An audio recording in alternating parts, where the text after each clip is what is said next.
नमस्कार दोस्तों। मालदीव के प्रेसिडेंट ने चीन के साथ हाथ मिलाकर जो गलती करी है, उसका अंजाम अब मालदीव की जनता ने भुगतना शुरू कर दिया है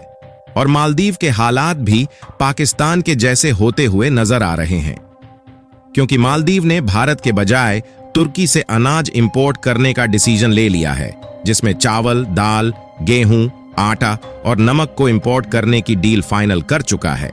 लेकिन यह डिसीजन लेकर मालदीव के राष्ट्रपति कितनी बड़ी गलती करने जा रहे हैं, उन्हें इस बात का तनिक भी अंदाजा नहीं है और मालदीव का हाल भी ठीक पाकिस्तान के जैसे होने वाला है। यानी कि जिस तरह चीन ने पाकिस्तान के हाथ में कटोरा थमा दिया, अब उसी तरह मालदीव के हाथ में भी सिर्फ वही कटोरा बचने वाला है, क्योंकि देखा जाए तो जब से भारत की तरफ से प्याज, आलू और अंडे के एक्सपोर्ट को बंद किया गया है, तब से मालदीव की महंगाई आसमान छू रही है। आपको बता दें कि मालदीव की तुर्की से दूरी लगभग 5,500 किलोमीटर के करीब है, जबकि भारत से मालदीव महज 700 किलोमीटर ही दूर है। इसीलिए भारत जो प्रोडक्ट मालदीव को कम दामों में भेजता था, वही प्रोडक्ट मालदीव को तुर्की से इंपोर्ट करने के लिए 8 गुना ज्यादा समय लगेगा और तुर्की की दूरी मालदीव से ज्यादा होने के कारण 8 गुना ज्यादा कॉस्ट चुकानी पड़ेगी, जिसके कारण मालदीव में लगभग 8% महंगाई बढ़ जाएगी। यानी कि आप देखें तो अभी मालदीव की महंगाई आसमान छू रही है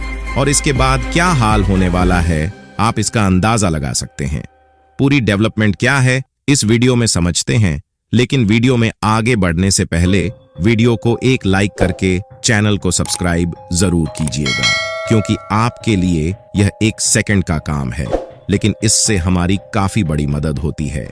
असल में मोहम्मद मुइज्जू चीन से मिलकर जब से वापस लौटे हैं, तब से दिन पर दिन भारत के खिलाफ नए नए फैसले लेना शुरू कर चुके हैं और इसी बीच भारत के ऊपर अपनी डिपेंडेंसी को पूरी तरह से भूल चुके हैं और जो बिलेटरल ट्रेड मालदीव और भारत के बीच में लंबे समय से मजबूती के साथ टिका हुआ था,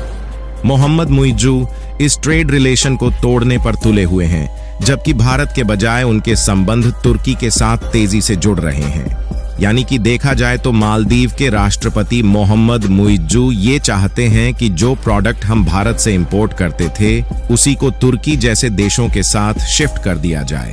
और मालदीव के राष्ट्रपति भारत विरोध में इतना ज्यादा अंधे हो गए हैं कि उन्हें अपनी अर्थव्यवस्था का जरा सा भी ख्याल नहीं है कि आगे चलकर उनके साथ क्या होने वाला है, क्योंकि मालदीव के राष्ट्रपति ने गेहूं, चावल, दाल और नमक समेत सभी फूड प्रोडक्ट के इंपोर्ट के लिए तुर्की के साथ एग्रीमेंट साइन कर चुके हैं।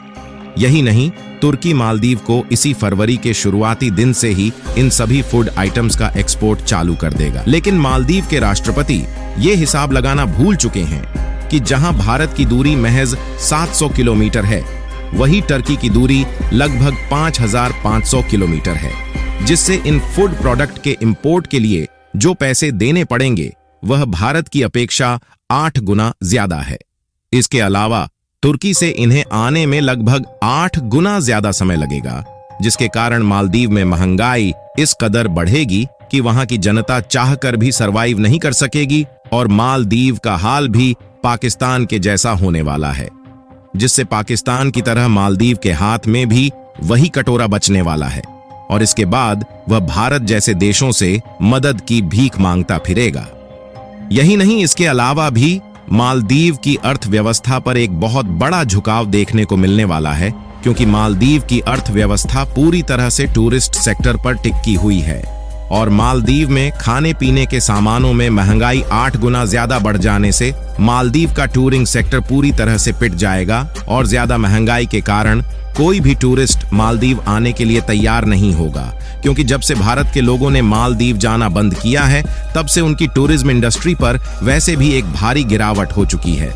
और इस समय सभी भारतीयों ने मालदीव जाना बंद कर दिया है। और तुर्की से फूड प्रोडक्ट इंपोर्ट करने में दूसरी सबसे बड़ी समस्या ये है कि तुर्की से मालदीव आने वाले कार्गो शिप इंडियन ओशियन से होते हुए श्रीलंका और मालदीव के रास्ते से गुजरते हैं, जहां पर श्रीलंका के बंदरगाह में प्रस्थान लेते हैं। लेकिन भारत और मालदीव के इस विवाद के कारण श्रीलंका के बंदरगाह को तुर्की और चीन से जाने वाले शिप के लिए बंद कर दिया गया है और अगर इन बंदरगाह पर प्रस्थान लेते हैं तो उनसे जीएसटी और एक्साइज ड्यूटी के साथ साथ भारी भरकम टैक्स भी वसूला जाएगा। कुल मिलाकर मालदीव ने चीन के साथ मिलकर जो गलती की है उसकी भरपाई वहां की जनता भी करने वाली है। और जिस तरह चीन ने मालदीव में अपने पैर पसारे हैं उससे मालदीव को कर्ज में डूबने का एक बहुत अच्छा तरीका चीन ने निकाला है। और जल्द ही यह भी देखने को मिल सकता है कि मालदीव के कुछ आइलैंड पर चीन ने कब्जा कर लिया है। आपको बता दें कि मालदीव भारत से फूड इंपोर्ट करें या ना करें, हमारे पास मालदीव के अलावा रूस, यूएई, नेपाल, बांग्लादेश और अमेरिका समेत कई सारे मिडिल ईस्ट देशों का फ्री मार्केट एक्सेस मिला हुआ है, जहां पर अभी भी इन फूड प्रोडक्ट की रिक्वायरमेंट इतनी ज्यादा है कि भारत इन मार्केट की जरूरत को पूरा नहीं कर पाता। और अभी तक भारत मिडिल ईस्ट के इन देशों पर ज्यादा ध्यान न देते हुए मालदीव की पड़ोसी देश होने के नाते मदद करता आया था। अब मालदीव जिस तेजी के साथ भारत से दूरियां बना रहा है, भारत ने भी उसी तेजी के साथ मालदीव के खिलाफ अपने फैसले को लेना शुरू कर चुका है। आपको यह बात जानकर हैरानी होगी कि मालदीव भले ही समुद्रों के बीच में बसा हुआ आइलैंड है, लेकिन उसके पास नमक तक बनाने की टेक्नोलॉजी मौजूद नहीं है,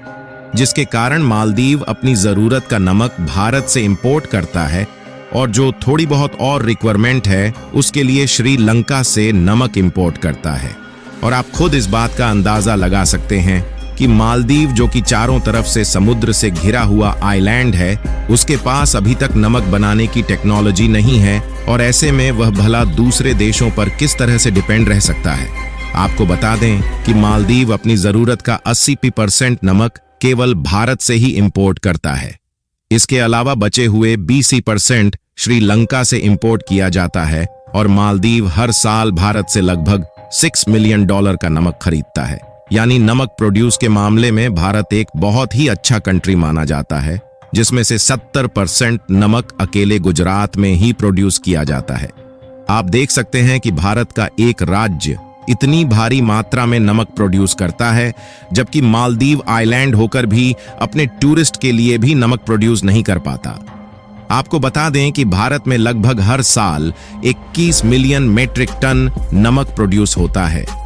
चीन और यूनाइटेड स्टेट के बाद भारत दुनिया का तीसरा सबसे ज्यादा और अच्छी क्वालिटी का नमक प्रोड्यूस करने वाला कंट्री है। भारत में ज्यादा मात्रा में नमक प्रोड्यूस होने के कारण अभी तक सस्ते दामों में मालदीव को नमक एक्सपोर्ट किया जाता था, जिससे मालदीव की इकोनॉमी में टूरिस्ट सेक्टर का एक बहुत बड़ा योगदान था। लेकिन अब मालदीव की गलती ही मालदीव को मिट्टी में मिलाने की व्यवस्था कर चुकी है। जय हिंद, जय भारत। अब मिलते हैं एक और इंटरेस्टिंग वीडियो में।